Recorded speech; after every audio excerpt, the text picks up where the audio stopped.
problème sur le problème expérimental du transport de particules dans une courte limite turbulente. Et les expériments sont effectués à un laboratoire technoscientifique de Nantes. Je devais présenter les plantes de la contenu aujourd'hui. Donc il y a 6 parties différentes. La première partie, je vais introduire le contexte d'études et de recherche dans la littérature. Dans la deuxième partie, le montage expérimental que j'ai utilisé ainsi que les méthodes de mesure seront présentées. Et dans la troisième partie est considérée comme la code de présentation, où je présentais toutes les caractéristiques générales du transport de particules sur 2 types de sont différents. Et ces résultats-là sont obtenus à partir de méthodes aériennes sur une taille donnée de particules. Et comment varier cette taille, comment varier la taille de particules sur le transport éolien. Donc on aura les réponses dans la quatrième partie. Et dans la cinquième partie, vu que la méthode aérienne ne permet pas de mesurer directement le trajectoire de particules, donc je présente dans la cinquième partie la méthode lagrangienne pour caractériser les trajectoires de particules. Et finalement, dans la sixième partie, je vais résumer tous les résultats importants ainsi que les problèmes existaient dans notre mesure. Dans la première partie, la problématique du transport éolien dans l'écoulement turbulent se rencontre dans de nombreux processus naturels, comme le transport de poussière, de neige, le transport de sable. Et il y a le processus long terme, comme la migration de sable, ou les processus court terme, comme la tempête de sable ou la tempête de neige, qui a des influences importantes sur la vie humaine. Et on peut voir sur ces images-là que le transport se fait sur un nuage de graines qui s'évoluent de l'ordre de centimètres au niveau à partir du sol. Et dans ce nuage de graines, le mode de transport est beaucoup complexe. Et depuis l'année trentaine, Barnol a fait beaucoup de mesures sur le transport éolien. Et en 1941, il a publié ce ouvrage, le fils et Knudsen et Lessedune, qui décrit toutes ces observations dans la décès de Lily et en laboratoire. Et voici l'image en haut, à droite, c'est le sucrerie qui a été conçu spécialement pour ces études. Et à partir de cette sucrerie, il a pris une image sur le transport de particules avec un fil de temps, avec un temps très long. Et à partir de ça, il peut identifier différents modes de transport. Le premier, c'est correspondant à la particule plus petite, de l'ordre de moins de 50 microns. Donc il est délogé à partir de zone par écoulement turbulent et puis transporté à longue distance sans contact avec le sol. En deuxième, c'est le particule de l'ordre de 100 microns et il est injecté à partir du sol et ce tas de particules, ce mode de transport assure le flux principal de transport et le lien entre le vent et le sol, la direction entre le vent et le sol. Et lorsque, avec le changement d'énergie en mouvement, il va mettre en mouvement les autres graines qu'on appelait de réflexion. Et lorsqu'il s'agit d'écoulement avec le vent, le moteur de transport, c'est le vent, et plus précisément, c'est le frottement avec le sol. Et on peut exprimer par la contrainte de ciselement tôt. Et cette contrainte de ciselement définit une vitesse de frottement plus étoile. Et la contrainte de ciselement peut déduire à une nombre émotionnel, c'est le nombre de cils qui est le rapport entre la force motrice sur le poids de graine. Et si on mesure le flux en augmentant la densité du vent, on voit qu'à partir d'un moment, lorsque la vitesse atteint la vitesse seuil statique, le transport démarre, on augmente le vent, on augmente le flux. Mais à l'inverse, si on réduit la densité du vent, on réduit le flux et le flux s'annule jusqu'à une vitesse vitesse serait dynamique, U étant D qui est plus petit que le statique. Et pour mesurer la vitesse de vent, Barnold a utilisé le système de Pitot. Et voici son résultat que vous voyez. Vous pouvez voir sur l'axe oriental, c'est la vitesse de vent, et l'axe vertical, c'est l'altitude en logarithme. Et dans le cas sans transport, le fil de vitesse de l'air suit une loi logarithme. Et le fil converge à la vitesse, et le profil suit la ligne universelle qui peut définir par la vitesse de fortement plus étoile. Et la vélocité aérodynamique, c'est 0. Cette vélocité correspond à l'autre où la vitesse, le profil de vitesse de l'air s'annule. Et dans le régime aérodynamique rugueux, on a que le valeur de C0 est égal à 10 mètres de particules sur 30. Et dans le cas où il y a le transport, on a toujours le profil logarithme. Mais le seul remarquable, c'est que tous les profils convergent à un point focal à vitesse finie et à l'altitude finie. Et dans ce point focal est le point focal de Barnold. Et si on reproduit le profil de vitesse de l'air sous ce forme-là, on va faire apparaître la vélocité effective de ce film qui, comme le reste 0, et correspond à l'altitude où le profil de vitesse avec transport s'annule. Et on peut voir que lorsqu'on augmente la vitesse, on augmente la vélocité effective. Lorsqu'il s'agit d'éléments classiques, donc la contrainte des éléments peut être décomposée en une contribution de grain et l'autre contribution de fluide. Et pour évaluer la contrainte des éléments venant du crâne, je suppose que toutes les particules suivent une trajectoire caractéristique avec l'angle de sensation L stable et hauteur de sensation H stable. Je définis aussi la vitesse de décollage du 0 montant et la vitesse d'impact du 0 descendant. Le flux vertical du 0 et le flux horizontal du. Donc à partir de bilan de quantité de mouvement, on dit que le contrainte neural est le produit entre le flux vertical avec la vitesse, avec la différence de la vitesse orientale. Et lorsque la quantité de mouvement dans le régime stationnaire, la quantité de mouvement effectuée par le flux correspond à la quantité de mouvement gagnée par le crâne pour que le somme de contrainte soit constant. Donc à partir de ces deux équations-là, on peut avoir la relation de taux grade. Le taux, c'est le taux grade, c'est le moins de taux total, le moins de taux fluide. Et avec le bilan de masse, on peut relier le flux vertical et le flux horizontal avec l'angle d'excitation. Et à partir de cette équation-là, on peut donner une équation pour calculer le flux horizontal en fonction de l'angle d'excitation et la vitesse au sol. En 1951, Barnold a supposé que le contrainte venant du fluide soit nulle. Ça veut dire qu'au niveau du sol, tous les flux partiront. Et dans ce cas-là, l'inversion de flux horizontal devient comme ça.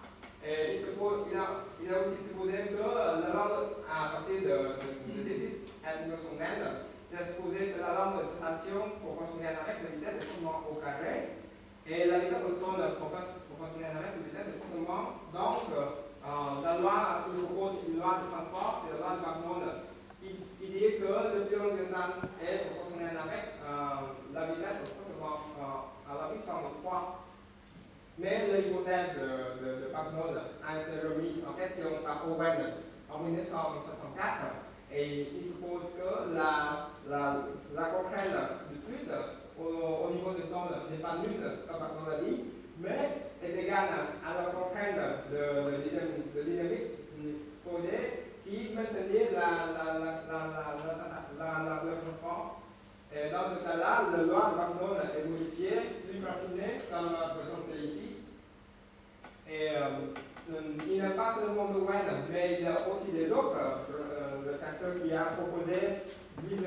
différents. Donc, je présente ici 8 furents noirs en suivant l'ordre de l'année. Et on peut voir que tous les lois ça suivent une loi d'échelle de vitesse de frottement à la puissance 3. Et ça veut dire que l'hypothèse derrière ces lois-là est en accord avec la loi d'échelle de Barnold. Et vu qu'il y a de dispersion de l'arbre projet, donc même il y a beaucoup de travail, il reste encore des questions fondamentales pour comprendre le transport. Donc je passe à la problématique de l'étude sur le transport éolien. Donc il n'y a pas de... Jusqu'à maintenant, lorsque on a vu qu'il y a beaucoup de paramètres influencent des écoulements éoliennes. Donc il y a le taille de particules, la polydisparité ou aussi la nature du sol qui influence le transport. Donc l'approche le plus simple est de reproduire en sucrerie le transport éolien. Mais vu qu'avec la limite de technique de mesure, il manque encore beaucoup de données expérimentales précises sur la dynamique à l'échelle de grade. Et vu qu'il y a un développement sur la technique de l'imagerie, comme le PIV, PTV, et aussi le performance de la caméra numérique. Donc c'est pourquoi fondamental, j'ai mené l'expériment dans la sucrerie pour enfin mesurer les caractéristiques de transport de particules comme la vitesse, la concentration, le flux, et pour enfin répondre à la question quels sont les liens entre les phénomènes physiques locaux à l'échelle de grade avec ces lois normales. Donc je passe maintenant à la deuxième partie où je présente le montage frontal et les méthodes que j'ai utilisées. Donc, j'ai effectué les mesures à laboratoire d'agrochimique de Nantes dans la sucrerie. Donc, il existe une sucrerie avec la langue totale de 10 mètres. Et il compose de deux parties différentes. La première partie, c'est la partie de moteur, la somme de tranquillisation, et une partie de convergence que je montre ici. La deuxième partie de la sucrerie, il comprend un VNC de l'ordre de 7 mètres en total et qui finit par une divergence. Et pour mesurer le flux transporté dans la sucrerie, on met ici une pierre à sable. Et les zones d'études que je fais, c'est à partir de 6 mètres de la VNC. Et donc on peut mesurer la vitesse de coulement et la vitesse de vent. La vitesse de coulement de l'air est mesurée à partir de systèmes de 4 plutôt différents, à 4 niveaux différents. Et ensuite, pour mesurer la vitesse des particules, j'utilise le méthode optique.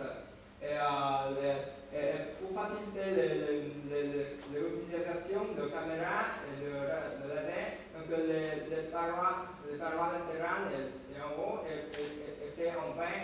Et ensuite, il y a une caméra, il y a une laser qui fait éclairer les particules en bas. Et ensuite, il y a une caméra de CCD synchronisée avec le laser à haute résolution. Et comme ça, on peut prendre des images de particules à deux temps très approchés. Et voici lorsqu'il y a des images qu'on peut traiter par plusieurs méthodes. On a la méthode de PIV, Particle Image Velocimetry, et méthode de PTV, Particle Tracking Velocimetry. Et donc le point de vue des deux méthodes, c'est de déterminer la vitesse des particules à partir de corrélation entre deux images prises à l'instant de temps rapproché. Mais le seul différence, c'est que pour la méthode de PIV, l'image est découpée en plusieurs zones et on fait suivi la vitesse des particules ensemble. On fait suivi ensemble de particules pour trouver la vitesse moyenne. Par contre, pour la méthode de PTV, on fait suivi individuel de chaque particule. Et l'application de la méthode de PIV a déjà Et il a montré l'efficacité dans l'écoulement dans l'eau où les particules bougent plutôt homogènes. Par contre, dans le transport éolien, il y a deux types il y a deux populations de particules différentes. Il y a le particules qui montent avec une vitesse lente et qui descendent avec une vitesse plus vite lorsqu'il y a l'accélération de vent. Donc, lorsqu'il y a un mélange de deux vitesses différentes, dans ce cas-là, la méthode de PIV n'est plus adaptée pour le transport éolien. Et donc, c'est pourquoi, pendant la mesure, j'ai traité l'image par la méthode de PIV. Et donc, j'ai développé un algorithme adapté à PTV à l'aide de MATLAB pour mesurer finalement les différents paramètres de transport éolien. Et là, donc, je vous montre ici quelques images prises avec notre système optique. Donc, vous voyez ici une image sans transport, c'est-à-dire qu'avant chaque mesure, de faire le fond de l'image pour enfin mesurer le niveau de fond. Ensuite, lorsqu'il y a le transport, les particules mettent en mouvement et on voit que pour le transport éolien, les particules, la concentration des particules est très importante au niveau du sol. Et pour agrandir la zone d'étude, on peut voir que sur la troisième image, les particules près du sol sont attendant de coller ensemble et qui fait la difficulté pour les mesures précises. Et vu la limite de technique d'imagerie, les mesures que je présente après est plutôt fiable pour le niveau de 5D. Ensuite, ça c'est pendant les mesures, j'ai utilisé deux tailles de particules différentes, les particules fines petites de l'ordre de 200 microns et les particules gros de l'ordre de 600 microns. Donc on peut varier la taille particulière. Et ensuite, on peut varier aussi les conditions de transport au sol. Donc je présente ici, il y a le sol érodique et le sol rigide. Le différent de zone de sécurité sur le sol érodique, c'est la goutte de sable de l'ordre de 2 cm dans le PDC. Et dans ce cas-là, on a seulement un paramètre à contrôler, c'est la vitesse de vent. Et dans ce cas-là, le flux s'adapte à la vitesse de frottement qu'on dit au début. Par contre, pour le sol rigide, il n'y a pas de soupe de sable. Et la voie il y a seulement le sable collé sur un fond lisse. Et dans ce cas-là, lorsqu'il n'y a pas de soupe de sable, le flux transporté, c'est le flux qu'on posé au début à l'aide d'un trémie. Donc il y a deux paramètres à varier indépendants. Donc c'est la vitesse de vent et le flux d'entrée fluide. Et pour vous montrer un peu la différence entre deux types de transport, je vous présente ici deux films différents. Sur son orbite, la taille de l'image c'est 2 cm et sur son orbite c'est 5 cm. Pourquoi on a différentes tailles que ça? Parce qu'on peut voir dans le film que pour le transport éolique, lorsque le transport est plutôt concentré au sol, donc on peut voir qu'il y a beaucoup de collisions de particules avec de particules disponibles au sol. Par contre, pour le solide, il y a un sable de bombe de particules avec le fond. Donc les particules peuvent monter très haut et même à 5 cm, on peut voir beaucoup de particules. Et sur deux types de fonds différents comme ça, donc on va s'intéresser à les différents paramètres de transport de particules. Donc c'est ce que je vais présenter à vous dans la troisième partie, la dynamique de caractéristiques générales de transport pour deux types de sons différents sur son érodique et sur son rigide.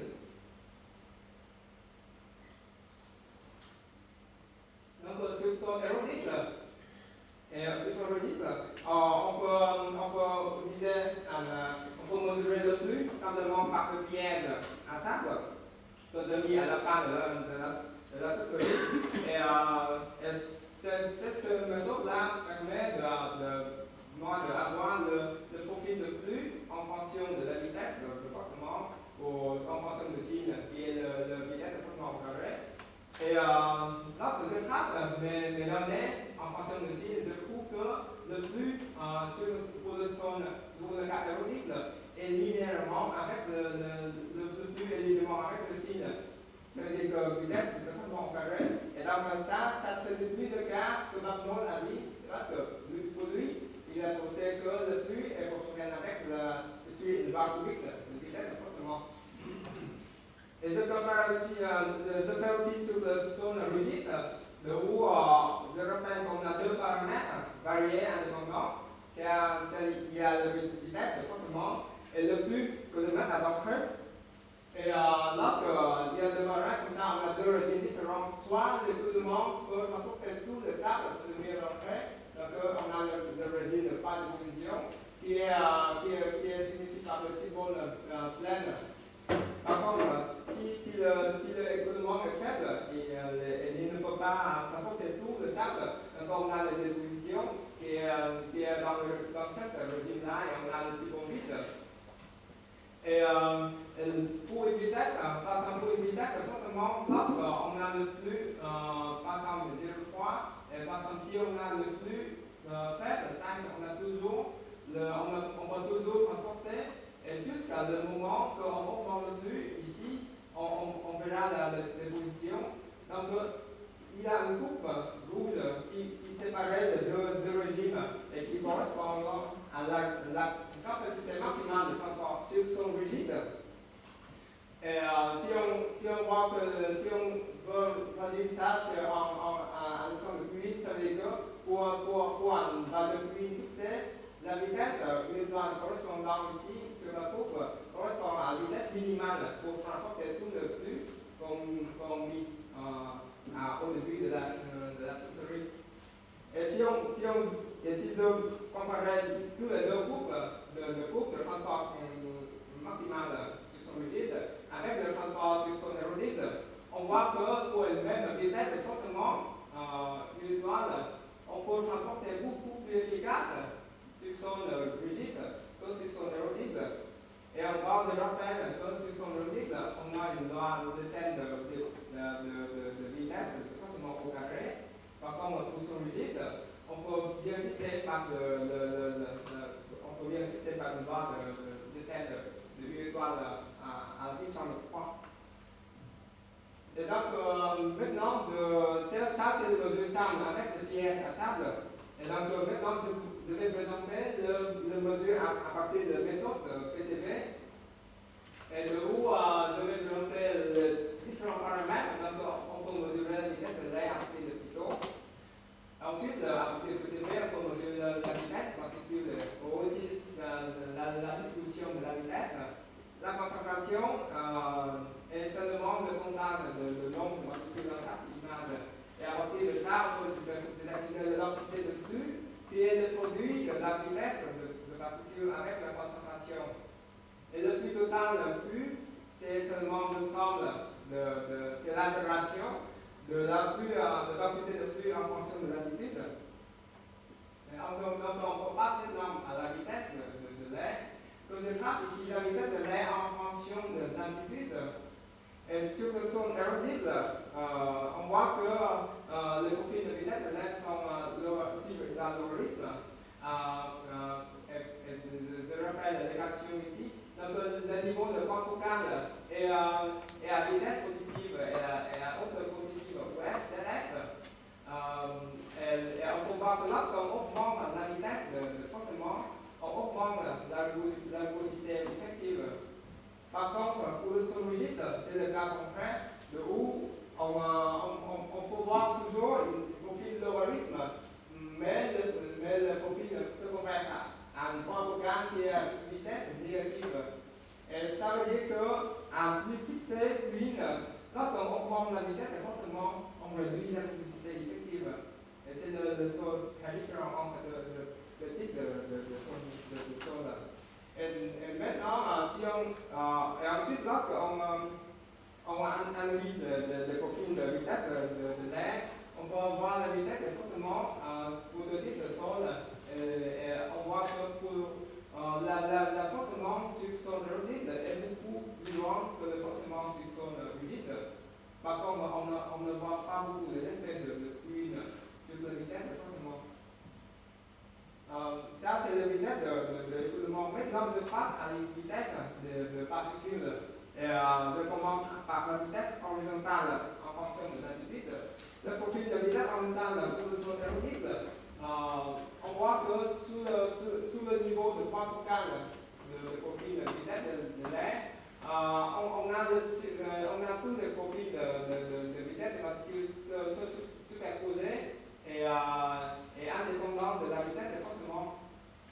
Et de plus, il a la vitesse de particule est peu sensible à la vitesse de frottement. Par contre, sur ce rigide, on voit que lorsqu'on augmente la vitesse de frottement, on augmente nettement la vitesse de particule. Et on peut comparer avec la même vitesse de frottement passant ici, pour le sol aérodique, 0,4 correspond à l'un carré. Ici est beaucoup plus petit que le même vitesse de frottement dans le cas rigide, triangle. Et ça, c'est pour la vitesse horizontale. Et si on s'intéresse au niveau du sol, où la vitesse ici, ça s'appelle la vitesse de glissement. Et la vitesse de glissement sur son aérodique est indépendante de la vitesse de frottement. Par contre, pour le sol rigide, la vitesse de glissement augmente linéairement avec la vitesse de vent. Et on ne voit pas non plus la différence pour les différents fluides. La vitesse verticale, on passe à la vitesse verticale. Comme la vitesse horizontale, on dit que sur son aérodique et sur son rigide, on n'a pas la vitesse est indépendante de l'altitude. C'est pourquoi je présente la vitesse au sol seulement. Comme la vitesse horizontale, on dit que sur son aérodique, la vitesse verticale au sol est indépendante de la vitesse de frottement. Et on voit aussi qu'il y a un alignement avec la vitesse de frottement pour le cas rigide. Et ici, lorsque je trace la vitesse montant et la vitesse descendante, on voit qu'il y a carrément un effet de frottement sur le transport de où la vitesse montant, la vitesse descendante, il perd l'énergie et donc il est plus petit que la vitesse de montant. Donc ça, c'est le profil de vitesse des particules. Maintenant, on s'intéresse à la conservation de particules déterminée par le contact de particules dans l'image. Et je trace toujours le profil de conservation en fonction de l'altitude. Et on voit qu'il y a une décroissance très forte qu'on peut introduire par des décroissance exponentielle, où on a défini ici le S0 comme la fraction dynamique extrapolée au sol, et la longueur de décroissance NF. Sur le sol aérodique, lorsqu'il y a une source de sable, une fois qu'on augmente la vitesse de frottement, on augmente la concentration. Par contre, sur son rigide, lorsque le flux d'entrée est fixé, si j'augmente la vitesse de frottement, je diminue la fraction, la concentration de particules. Et c'est ça les différents types de sol. Ensuite, je peux analyser le profil et prouver la conservation au sol. Je passe en fonction de nombre de cils. Je trouve que pour le sol aérodique, la conservation au sol est plutôt linéaire avec le nombre de cils. Par contre, pour le sol rigide, il est indexé, il est proportionnel indexé avec à la puissance de particules. Et le test est aussi sur différents flux d'entrée. Je trouve que la concentration est avec le flux d'entrée au carré. Et ensuite, on parle de deux paramètres. Le deuxième paramètre, ça c'est l'angle de décroissance. La longueur de décroissance sur ce sol aérodique est indépendante de la vitesse de frottement. Et il y a seulement de l'angle condé. Par contre, pour le sol rigide, on voit que la longueur de décroissance augmente très vite avec la vitesse de frottement. Et il peut dépasser même le zone d'étude, le zone de d'étude, et peut facilement atteindre le niveau de plafond. Et dans ce cas-là, le circuit, pourquoi on a ici un grand barre de rho. Ensuite, je vais passer à le profil de densité de flux qu'on peut déterminer à partir de produit de la langue de concentration avec la vitesse de particules. Le profil de densité de flux montre qu'il est beaucoup plus semblable avec le profil de concentration, de où on voit le concentrer son ancienne. On a aussi le paramètre le plus zéro comme la densité de flux est sur le sol et la longueur ne dépasse en flux. Et comme on a vu aussi que sur son érodible, le plus zéro pour continuer avec la vitesse de fond au carré, et plus est indépendant de la vitesse de flottement. C'est le même résultat comme pour le profil de concentration. Et sur son limite, le plus zéro est proportionnel avec le fluide au carré divisé par le nombre de cils. Et le longueur de façon pour le flux est toujours linéaire avec le nombre de cils. Et à partir de profil de densité de flux, je peux calculer le flux total en fait intégral de densité de flux en fonction de l'altitude. Et ça nous permet d'avoir le flux s'apporter à mesurer à partir de méthodes PTV, que nous appelons ici flux PTV. Et on se rappelle qu'on a aussi mesuré le flux à partir de pierre à sable, que j'ai appelé le flux. Et là, c'est pour comparer les deux paramètres. De comparer le flux à partir de deux méthodes, et on voit qu'il y a un bon accord entre les deux méthodes, où on voit toujours une croissance linéairement avec le nombre de signes de flux de transport sur sol érodible. Et on a passé beaucoup de résultats et on n'a pas encore abordé la distribution de la vitesse verticale de particules. Donc, je présente ici les lois de distribution de la vitesse verticale. Et on a vu que sur son orbite et sur son orbite, la différence essentielle entre le type de zone, c'est que sur son orbite, il y a la présence de processus de place. Mais sur son orbite, c'est seulement un rebond. Et donc, c'est pourquoi le place est très important pour affecter le différents types de différents paramètres obtenus à partir de type de sonde. Et c'est pourquoi Benazine, Italie, en 2007, il a mené l'expériment avec le billes de plastique de 6 mm pour les mesures de flash isolées en 3 dimensions. Et on voit que lorsqu'il y a une bille éjectée sur un étendue de billes, il peut regarder le nombre de billes éjectées et aussi la vitesse verticale montant. Et il a trouvé que pour différentes vitesses incidentes, le profil de vitesse de diffusion de vitesse verticale est indépendant de la vitesse d'incident. Et il peut suivre une loi de l'ordre normal. Et ce résultat-là est identique avec les mesures qu'on a fait avec le transport éolien. Je présente ici le profil de vitesse verticale pour le sol érodible, où on peut voir qu'il y a une indépendance de la vitesse de flottement. Et la loi de toutes ces données, c'est la loi normale qui donne un bon accord avec le processus de place. Et donc on peut dire que les dynamiques de transport érodible est beaucoup faite par ce place. Par contre, pour le son rigide, on ne voit pas ce phénomène-là. Pour le flux fixé fluide à niveau près du sol, on voit qu'il y a un dépendant de la vitesse verticale, de diffusion de vitesse verticale avec la vitesse de flottement. Et la loi est issue d'une loi de Gaussienne.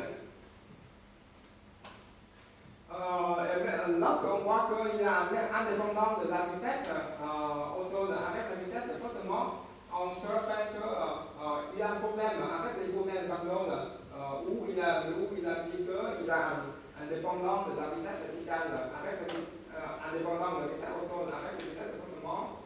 Et il a aussi supposé que la lampe de salation est fonctionnelle avec le nombre oscille. Et comment est comparé avec les mesures qu'on a faites dans la supérieure de tracer la différence entre la vitesse horizontale descendante et montante. Et je trouve que c'est plutôt indépendant le nombre de cils.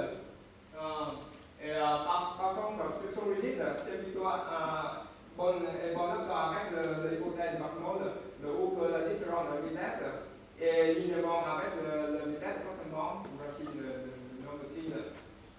Et maintenant, on passe à le deuxième paramètre, c'est la longueur de station. Comment on peut estimer la longueur de station à partir de notre mesure.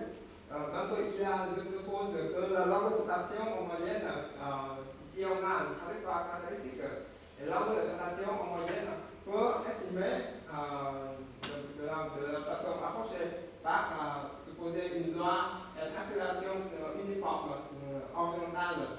De où on peut calculer l'accélération, c'est le différent de la vitesse horizontale sur le temps de station. Et à partir de cette équation-là, la longueur de station est maintenant calculée à partir de vitesse verticale au sol. Et je comparais la vitesse pour calculer la longueur de station et on trouve que sur sol érodible, la longueur de station est indépendante de la vitesse de frottement. Et par contre, sur son rigide, c'est vraiment linéairement avec le nombre de cils. Et donc, vu que le résultat est différent avec le loi de Barnold, c'est dans l'intérêt de retour sur la loi qu'il a proposé. Je rappelle l'équation de calculer le flux horizontal. Et lorsqu'on a l'indépendant de la représentation avec la vitesse de frottement, ici le symbole signifie que c'est indépendant. On a aussi l'indépendant de la vitesse de la tuyau au sol avec la vitesse de frottement. Et on peut avoir finalement le flux horizontal est proportionnel avec le nombre de cils. Pour le son rigide, c'est plutôt en accord avec l'hypothèse de Barnold, où la longueur de station est proportionnelle avec le nombre de cils, ou vitesse, on carré. Et en dépendant de la vitesse de frottement pour la vitesse au sol. Et dans ce cas-là, le flux peut exprimer sur une loi cubique avec la vitesse de frottement. Et donc, je présume les résultats que je viens de présenter dans ce tableau-là, de où on peut voir qu'il y a une grande différence entre les deux types de sol. Pour le flux transporté sur son rodite, c'est fonctionné avec le vitesse de frottement carré, mais c'est sur la cubique sur son rodite. Sur le transport sur son rodite est beaucoup moins efficace que sur son rigide. La vitesse moyenne de particules au sol pour le sol rodite est constante. Par contre, il y a une dépendance de la vitesse de frottement pour le cas rigide. C'est dû à quoi? C'est dû à l'espace qui gouverne le transport sur son rodite. Et c'est pourquoi on profite de loi on profite de l'évolution de la vitesse au sol par l'enveloppe normale. Pour son rigide, lorsqu'il est influencé par la densité de vent, tantôt c'est plutôt la loi gaussienne qui profite de donner de vitesse au sol.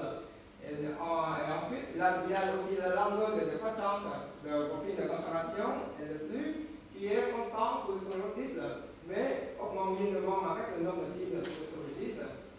Et finalement, la longueur de station estimée à partir de la vitesse de particule sont constants pour le son rigide et linéairement toujours avec le nombre de cils pour le son rigide.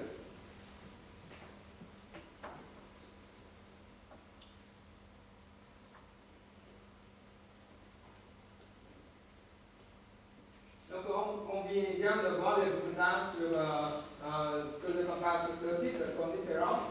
Et ça, c'est toujours pour une taille moyenne de particules. Donc on peut demander comment ça se passe pour une différente taille de particules.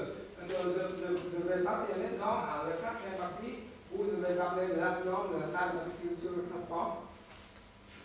Et je vais résumer très vite les résultats de différentes caractéristiques sur le transport, sur son érodique.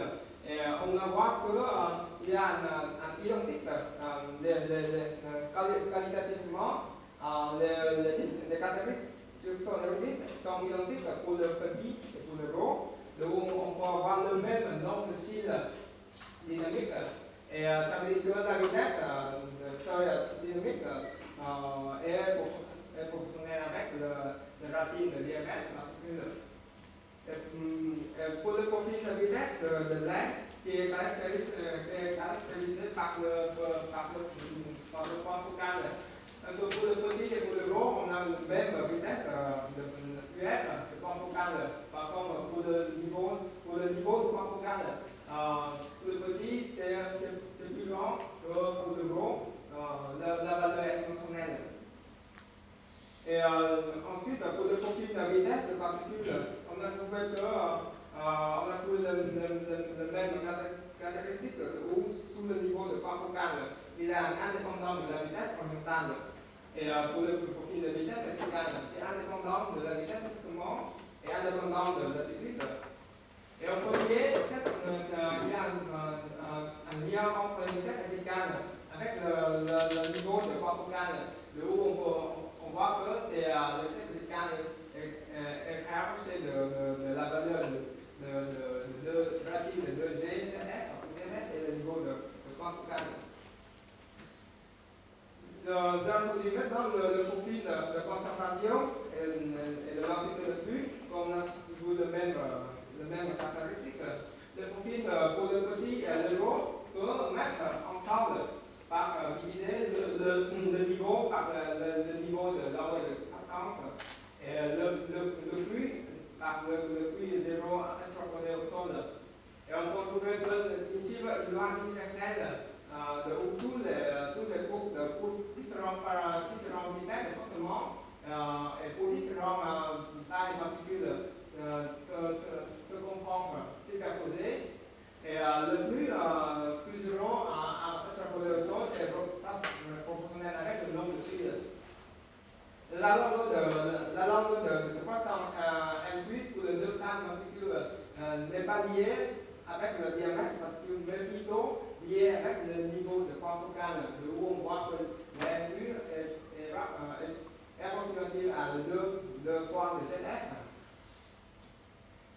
Et finalement, pour le droit de transport sur le son aérodique, pour le taille de particules, on a vu que le flux, c'est le produit de densité, pour le diamètre, la vitesse et la longueur.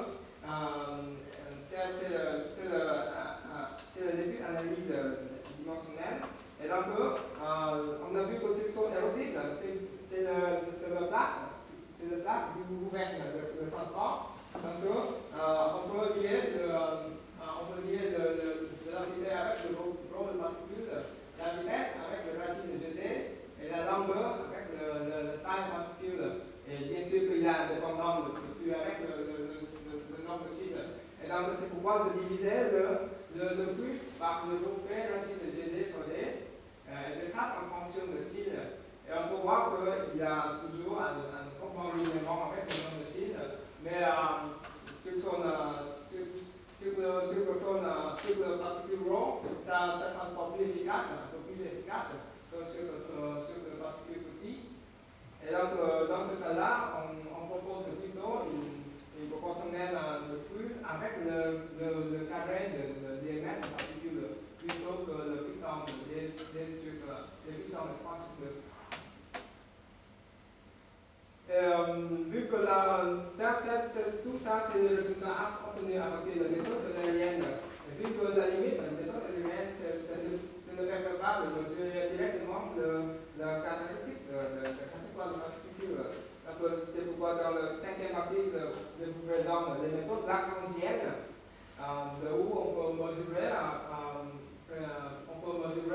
la hauteur et la longueur de sa nation. Pour les méthodes, on disait deux approches différentes. Le premier approche, on utilise la caméra rapide.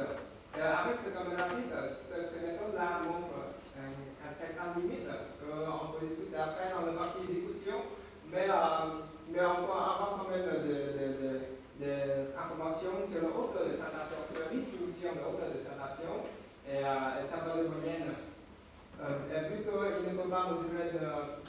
la langue de salvation. J'utilise le deuxième approche, c'est la méthode de PID dimensionnelle. C'est que je mesure le flux vertical en fonction de la distance à partir du piège bidimensionnel. Ce piège-là remplace le piège classique que j'ai présenté au début. Et de où on peut mesurer le flux vertical en fonction de la distance x. La question est comment on peut relier la distribution de flux vertical en distance x avec la longueur de station. Donc la relation est plutôt simple. Donc, je présente ici le schéma de transport. On met ici le piège bidimensionnel et à une distance i, le flux vertical correspond à tout l'ensemble de tous les trajectoires comprises entre ici et infini. Dans ce cas-là, le flux vertical est calculé par l'intégrale de division de station qui compris entre ici et jusqu'à infini pour multiplier avec le matrix vertical, le flux vertical. Et à partir de ça, on peut calculer la distribution de l'envoi de station comme le dérivé de flux vertical avec la distance x. Et la longue de station est définie et peut mesurer à partir de cette expression-là. Donc, la longue de station peut calculer à partir de mesures de flux vertical. Je présente ici les différentes mesures de flux vertical en fonction de la distance x. Et pour différentes vitesses de frottement, on voit qu'il y a indépendance de diffusion de flux vertical en fonction de x. Et de où on peut dire que la distribution de la longue de station est aussi indépendante de la vitesse de frottement. Et à ces conséquences, on a aussi la longue de station en moyenne et indépendante de la vitesse de frottement. Ça vous rappelle quelque chose parce qu'avant, j'ai dit aussi que dans la troisième partie, on a déterminé la longue de station moyenne à partir de la vitesse au sol. Et dans ce cas-là, on se demande est-ce qu'on a le bon rapport entre les deux méthodes de mesure. Parce que je présente ici la longue de station déterminée à partir de piège en bleu. Et là, les mesures à partir de vitesse particule, à partir de la vitesse particule le PDV. On voit que même il y a un peu chemin pour la méthode de PDV, on peut quand même avoir une bonne ordre de grandeur. Et le son le plus important à retenir, c'est qu'il y a un indépendant de la longueur de station avec la vitesse de frottement ou le nombre de signes. Et donc, je résume les études avec la méthode lagrangienne. La longueur de station, on a vu que c'est indépendant de la vitesse de frottement. Et on peut lier ça avec le niveau de temps focal ZF, de où j'ai trouvé que c'est de l'ordre de 6 à 8 fois. Ensuite, pour le deuxième paramètre, c'est la hauteur de station qu'on a déterminée à partir de calcul rapide. Et on voit aussi que la hauteur de station est indépendante de la vitesse de frottement. Et le plus important et intéressant, c'est que c'est lié directement avec le niveau de point focal. Et donc, je passe maintenant à la dernière partie, où je vais résumer tous les résultats importants.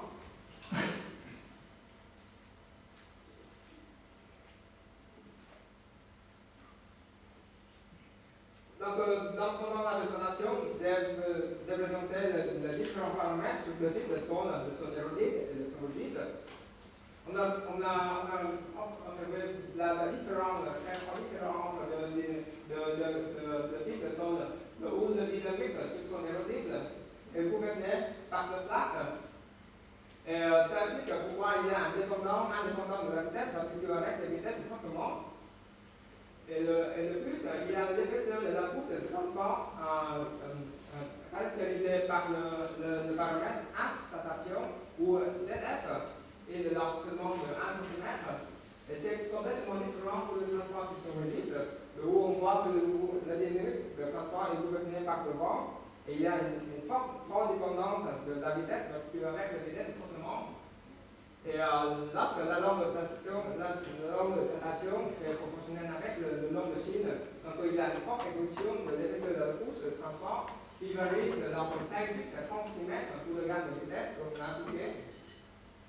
Et finalement, le loi de Vacnon, on a trouvé que pour son aérodynamique, ce n'est pas approprié. Ça veut dire qu'il y a une proportionnelle avec le nombre de signes au lieu de la vitesse de fortement à la puissance de 3. Et donc, ça, ce résultat de mesure-là sont confirmés par les méthodes de DB et la méthode de piège. Par contre, il y a toujours la limite pour la méthode d'imagerie. On voit que près du sol, il y a une forte concentration. Et lorsque, pour le sol nordique, la plupart des transports se concentrent au sol. Donc, c'est important d'avoir les mesures précises à ce niveau-là. Donc, c'est pourquoi les mesures par la méthode d'imagerie, elles restent toujours les mesures précises, reste toujours un défi pour les mesures de l'imagerie. Et ensuite, lorsque j'intéresse plutôt sur le transport, sur le problème simple, ça veut dire que le niveau, le plafond, le lit est plat. Et donc, il n'y a pas de compare les formations de rythme pendant les mesures. C'est pas forcément dans le cas de nature où on peut voir que lorsqu'il y a de transport, le rythme se transforme très vite. Et ça, c'est le produit, ça c'est exprimé par la velocité macroscopique de l'île de sable. Et donc, c'est intéressant dans les études à venir d'étudier l'influence de ces paramètres-là sur le transport, sur le transport aérien. Et finalement, j'ai utilisé deux types de tailles de sable différents, mais c'est plutôt le transport monospectre. Et dans le cas naturel, on voit que le transport de sédiments est bidispectre ou polydispectre. Et donc, dans ce cas-là, comment on va changer le niveau de transport ça reste toujours une difficulté, ça reste toujours une question intéressante pour trouver. Donc, à la fin de ma thèse, j'ai eu le temps pour faire quelques mesures préliminaires sur le transport polyspectre. C'est-à-dire que je mélange de petites particules avec de l'eau. Et lorsque je mesure par le piège à sable, je trouvais que le plus rapporté par le transport polyspectre, ici c'est les bidispectres, est beaucoup plus efficace que le transport monospectre. Je vous remercie de votre attention. Merci beaucoup pour cette présentation positive là, avec l'éclairage de votre travail. Je vais passer la parole au rapporteur qui ont examiné plus particulièrement toutes les conditions de travail et c'est par Thierry Lagré, qui est directeur de recherche au CNRS, professeur de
Et c'est un peu délicat pour dire à quelle quantité de range on peut considérer que c'est le seuil statique en forme.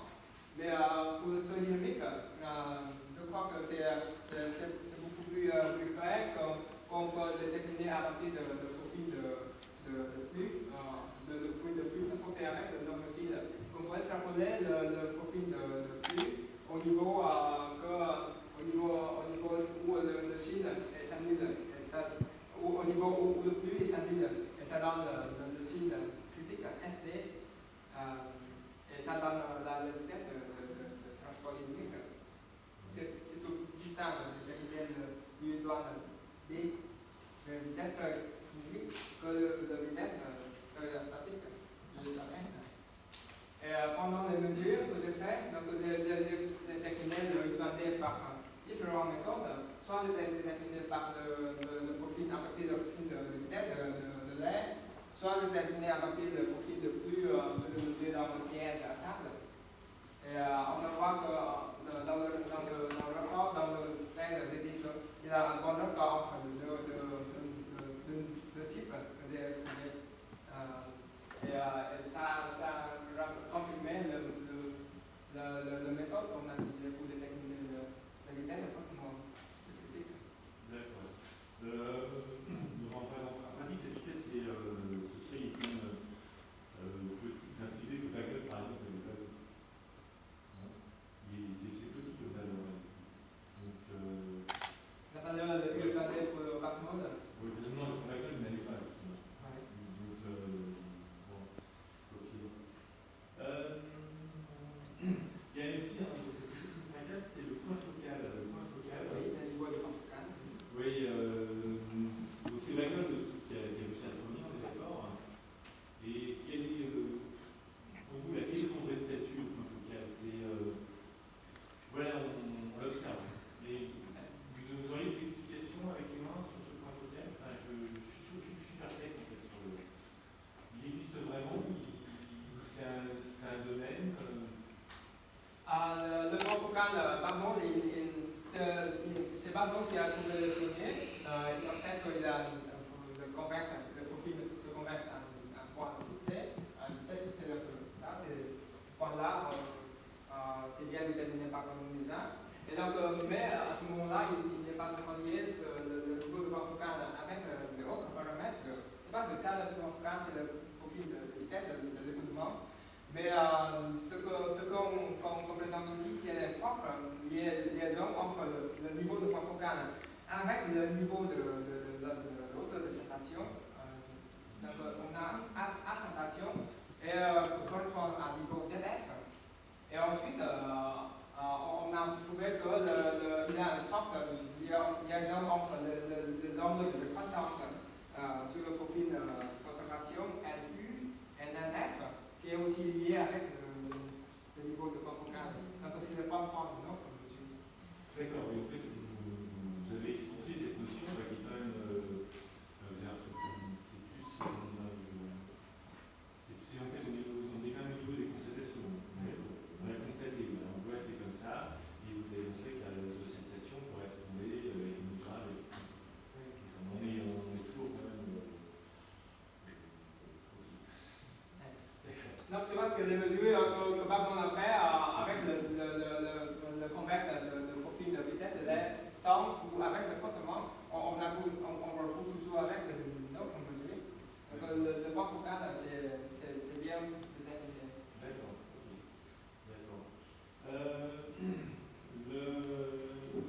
Dans vos différents cours, des fois, des fois vous tracez en fonction du nombre de chiffres, des fois vous tracez en fonction de l'étoile, des fois vous tracez les hauteurs avec la hauteur du canal, bien avec la taille du point. En fait, c'est un petit peu, c'est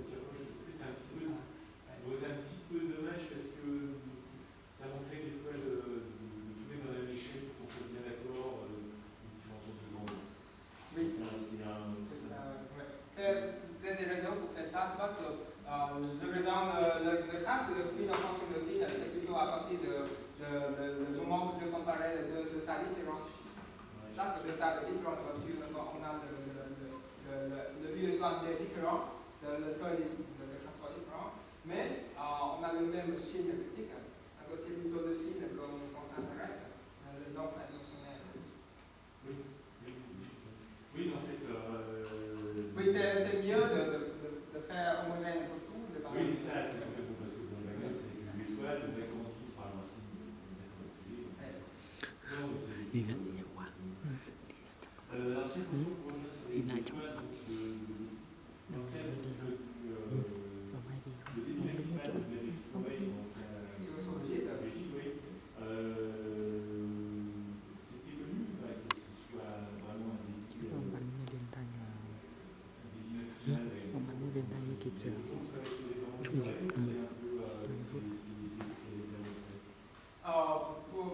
Pour moi, de ma connaissance, je ne vois pas beaucoup de rapport sur le transport. C'est vraiment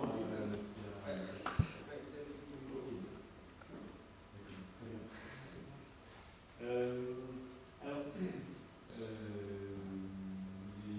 deux gens qui ont été intéressés au mur de cette question, par exemple André et tout là, ils aiment bien structurer avec le rapport des densités entre la densité de la particule divisée par la densité du grain fois la taille du grain. Et eux, ils introduisent cette longueur-là. Vous voyez ce que je veux dire? La densité le rapport de densité du grain, oui.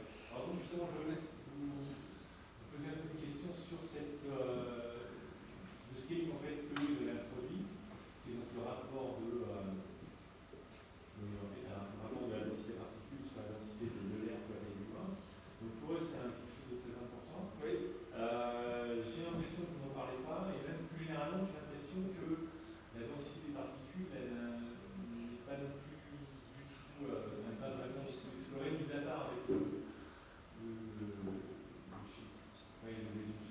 Il n'y a pas de rapport entre Rho et entre le rapport des densités, c'est pas du tout un paramètre que vous avez exploré.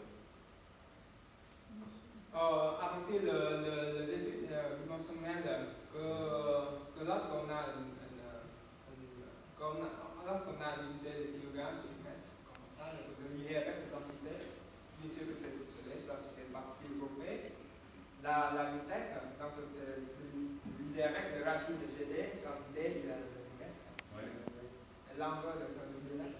Donc c'est plutôt sur le fait qu'on a dit que c'est le place qui gouvernait le transport cyclonique. Et sur le modèle de place, on dit que la longueur caractéristique est gouvernée par le diamètre et la vitesse est caractéristique est gouvernée par la racine de GD. Donc c'est pourquoi lorsque je passe émotionnel de flux avec le Rho P. Non, je pense pour la bonne acceptation.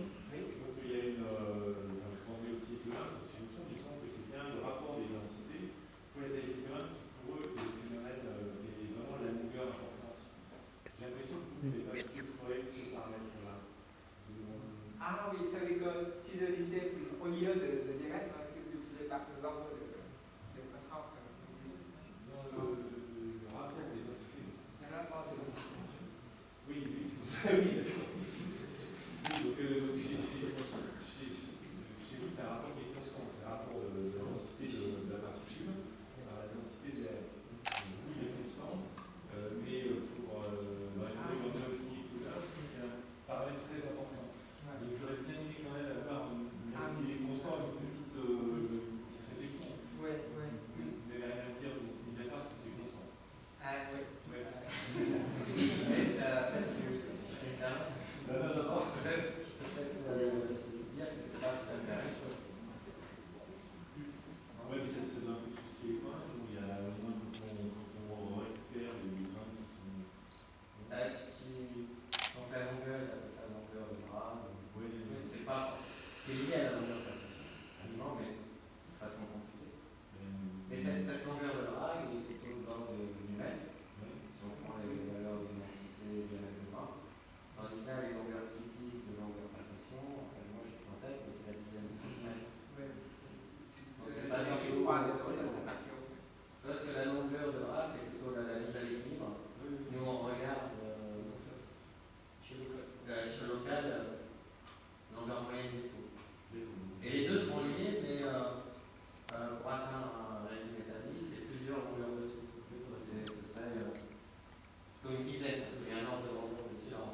la taille de gros particules, la limite, est grande, et ça fait de sorte très gros. Et si on mesure avec 60 litres, le niveau de notre soufflerie est limité, ça va pousser le plafond. Oui, d'accord, oui. Et ça va influencer le paramètre, donc c'est pourquoi on limite quasiment le petit. Mais c'est intéressant aussi de mesurer avec le bureau en soufflerie, qu'on mesurer avec le rotate pour trouver enfin la liaison d'influence de la taille sur le soufflerie. D'accord. Bon. Peut-être pas analyser la parole. Juste, en fait, aujourd'hui, ce que je reproche un peu, c'est qu'il manque un peu dans votre conclusion un truc pour dire oui, voilà, c'est du désert. Il n'y a pas du tout cette emblémérique sur la partie géophysique. C'est un petit peu dommage, mais Quay không biết bây giờ để tí quay cái phần sau đi bây giờ Mais chuẩn bị dùng luôn bạn Mais je trouve que vous avez raison. Il faut mettre un peu l'implication, non, l'implication de đang bóng lửa. Non, mais c'est même juste une demi-page. Justement, alors, voilà, donc, si vous posez des questions, maintenant vous avez votre soufflerie, et le vent que vous faites dedans, c'est un vent qui correspond à quelle force de vent, est-ce que c'est un vent fort, pas fort? Vous avez une idée de ça? En fait, notre mesure, c'est plutôt le force de vent assez élevé. Oui, vous avez quelle vitesse de au maximum, c'est combien? En maximum, c'est de l'ordre de 1 mètre par seconde. Ai mét per seconde c'est comme les gars. Ah oui, c'est pas par mètre nominal. C'est ça, ouais. Et pour vous, c'est un vent violent ou pas? Oui, c'est violent, parce que c'est de l'ordre de 4 ou 5 fois plus grand que la vitesse de seuil numérique.